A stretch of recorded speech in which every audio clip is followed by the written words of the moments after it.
and sorts of stuff for the past couple of weeks.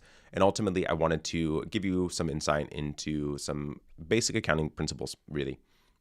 So what I hear pretty much every day from agency owners is that ultimately I'm a creative, I'm not a numbers person, and ultimately unsure about the financial position of the business.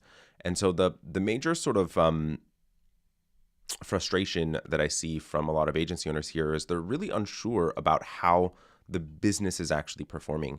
They're not looking at it from a numbers perspective, which is a very core instrumental piece of the business. And speaking as an accountant, of course, I would believe that.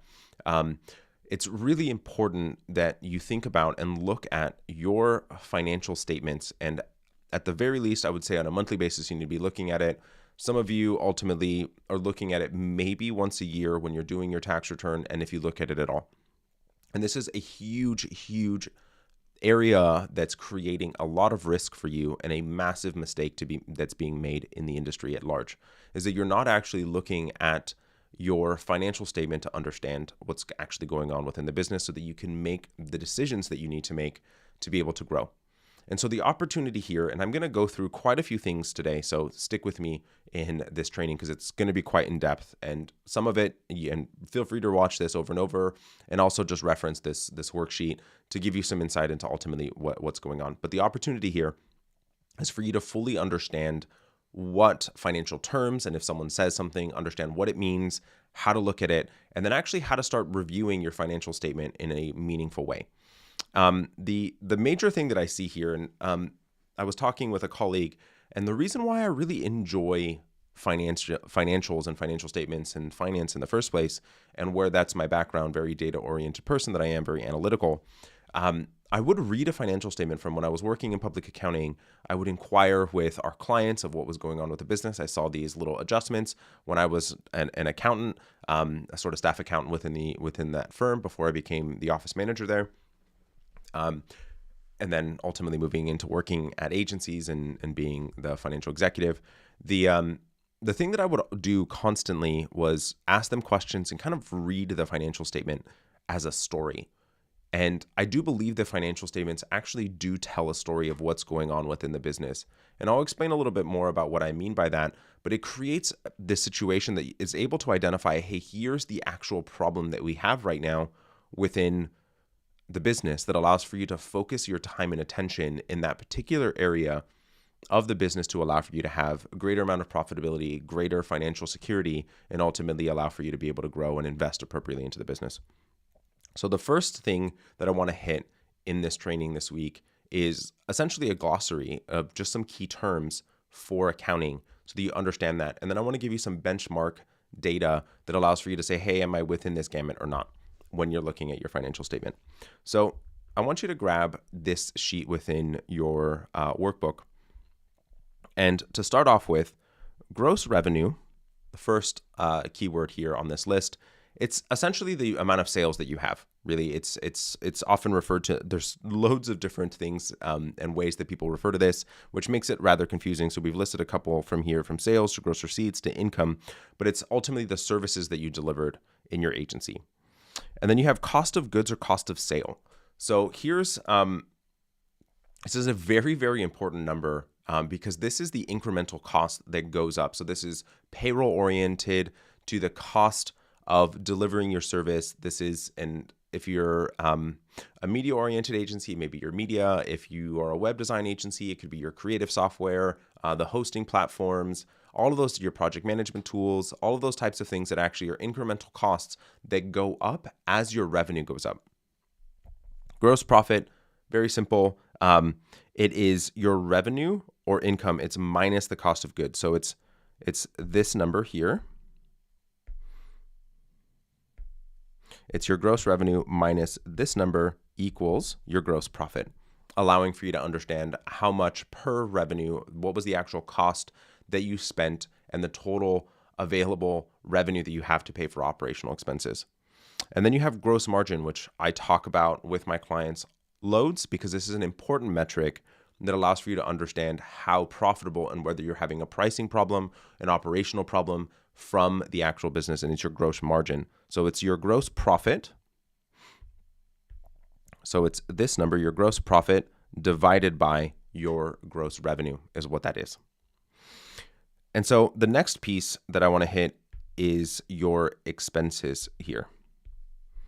So we've got expenses. This is your operational costs. This is general administrative expenses. It's your things like insurance, your rent, your administrative payroll, the cost of your admins on your team, health benefits, all of those types of different expenses that go into the base cost of operating the business. And it's an important distinction between expenses and cost of goods sold, because your operational expenses or expenses versus cost of goods is your expenses typically are pretty flat. This is the cost to operate the business. You have some very slight incremental changes as it actually grows. If you can maintain your operational expenses throughout the actual growth of the business, you're in a very good place because you start to get economies of scale.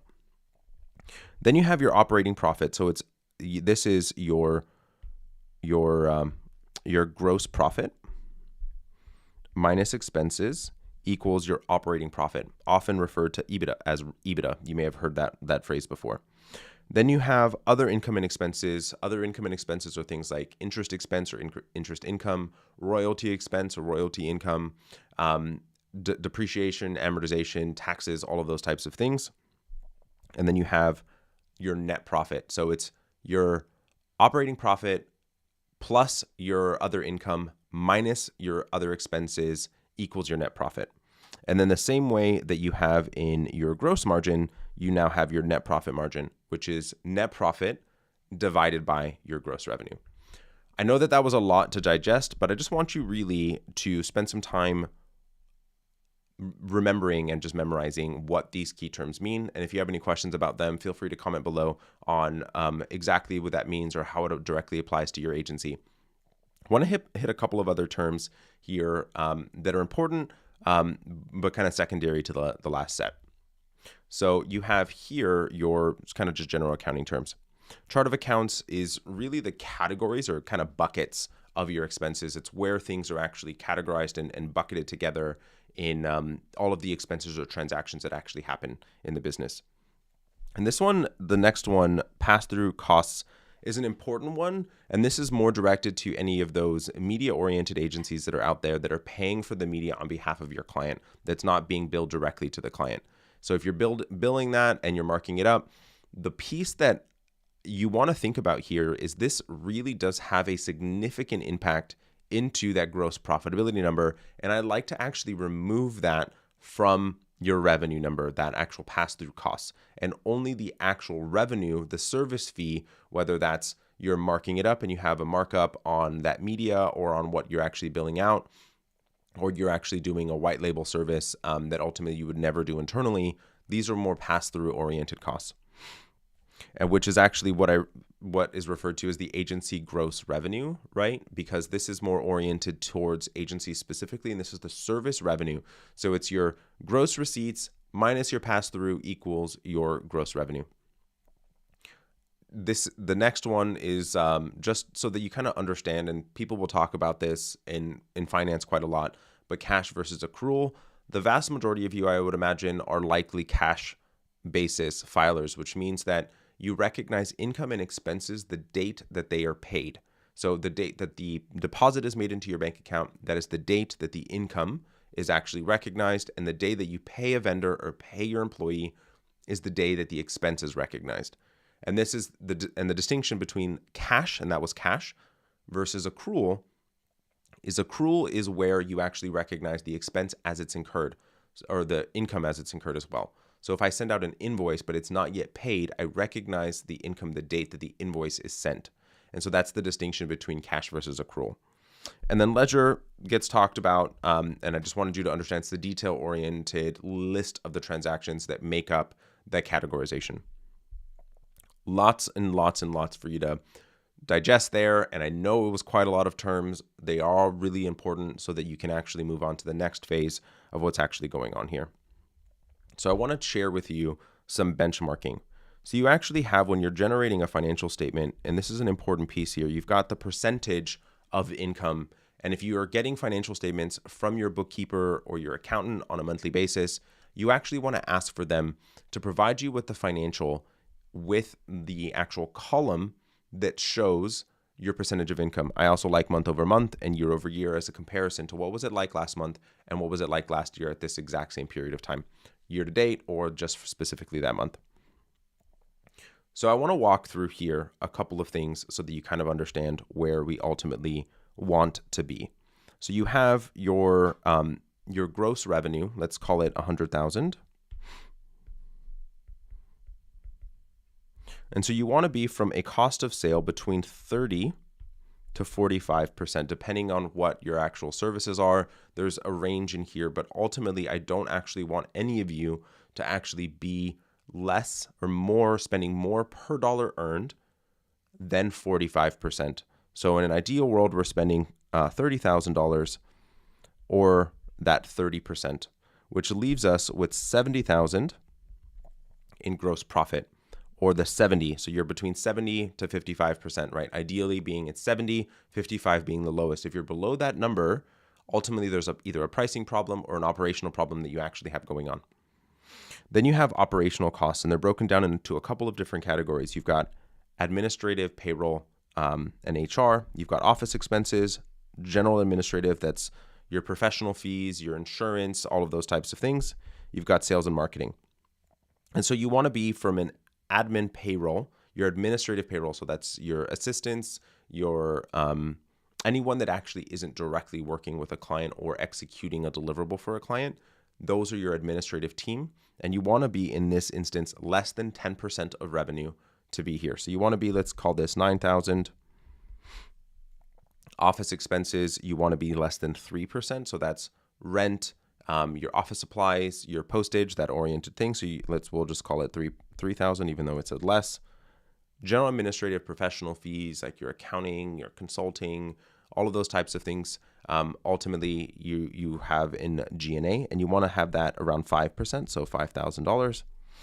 And sales and marketing, which is actually one of the areas that I see being underspent on the vast majority of agency financials. And when I look at that, I see less than 0.5%, and you want to be between 8 to 12% in sales and marketing to allow for you to be able to actually grow of your revenue number. So we'll say that it's $12,000 here, and I'm not doing exact math, so don't quote me and say, hey, Robert, you did it wrong. I'm not adding it all up.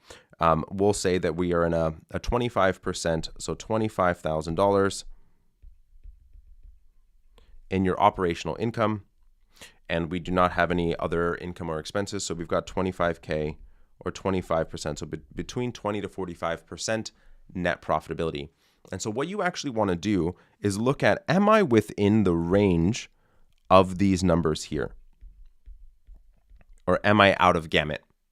And so you may, and some people may say here for your cost of sale, that being at a less cost of sale is ultimately really good. I would argue that that's potentially a problem. That means in a lot of instances you're underinvesting in your team, and I've seen agencies get stuck where ultimately they don't have the right size team in order for them to be able to grow, and it actually hinders growth.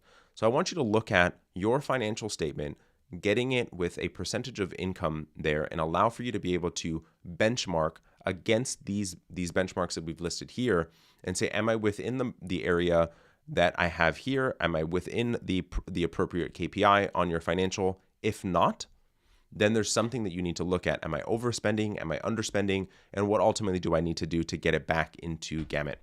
If you have any questions, I know I've covered loads today. The key component is actually looking at this sheet and making sure that you have everything categorized in these sort of areas. If they are not, when you get your financial, talk with your bookkeeper or accountant to update your chart of accounts so that it falls into these buckets so you can benchmark them appropriately with this method. Super helpful. It allows for you to be able to understand where you're going right, where you're going wrong within the business, to allow for you to be loads more profitable and ultimately have a very clear, certain number of exactly how you are currently operating, and allow for you to be able to focus your attention where it needs to be and ultimately be able to grow your agency. If you have any questions, do me a favor, feel free to DM us or comment below, and we're absolutely